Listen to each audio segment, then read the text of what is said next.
رات 9:45 کے قریب ایک دوست کا میسج آیا اور پوچھا کہ آپ سو رہی ہیں.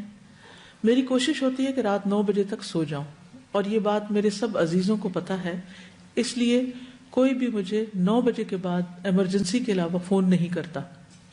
میں چونکہ جاگ رہی تھی اس لیے اسے فون کر لیا کہ شاید کوئی ضروری بات ہو.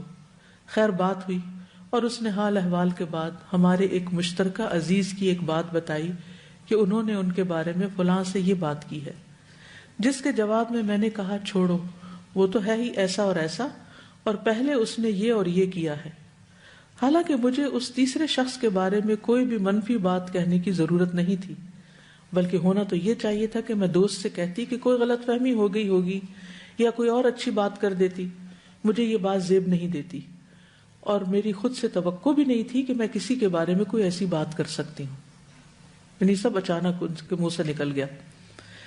ایسے تیسرے شخص کے بارے میں منفی بات کرنے کے فوراً بعد مجھے احساس ہو گیا کہ میں نے بہت بڑی غلطی کی ہے.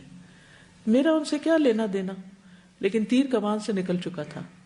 اس وقت میں اتنا ہی کر سکتی تھی کہ دل میں ندامت ہوئی اور دوست سے کہا اب چھوڑو اور یہ بات آگے کسی کو نہ بتانا. میرے وطر رہتے تھے، وہ پڑھنے کے لیے کھڑی تو اللہ سے بہت شرم آئی کہ میں نے لیٹ سو کر اور فون کر کے کیا پایا. سونے سے پہلے بلا وجہ کسی کے بارے میں اتنی خراب بات کر دی. اپنے لیے اور جس کی غیبت کی تھی اس کے لیے مغفرت کی دعا کرتی رہی. ساری رات بے چینی سے گزاری. اگلے دن بھی اس بات کا قلق رہا. دوسری رات خواب میں ایک بڑے فریج میں گوشت دیکھا. وہ سب انسانی گوشت تھا، ایک پوری باڈی بھی تھی.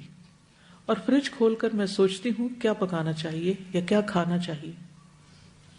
ساتھ ہی ایک ٹوکا لے کر مکمل باڈی سے ایک بازو کاٹنے لگتی ہوں کہ آج ایک بازو ہی کافی ہے. بازو کاٹنے کے لیے ہاتھ کے پاس سے ٹوکے سے ضرب لگاتی ہوں تو باڈی سے ایسی سرسراہٹ ہوتی ہے جیسے اسے درد ہوئی ہے. دوبارہ ضرب لگاتی ہوں تو وہ درد کی شدت کو اور محسوس کرتی ہے اور ہلتی ہے.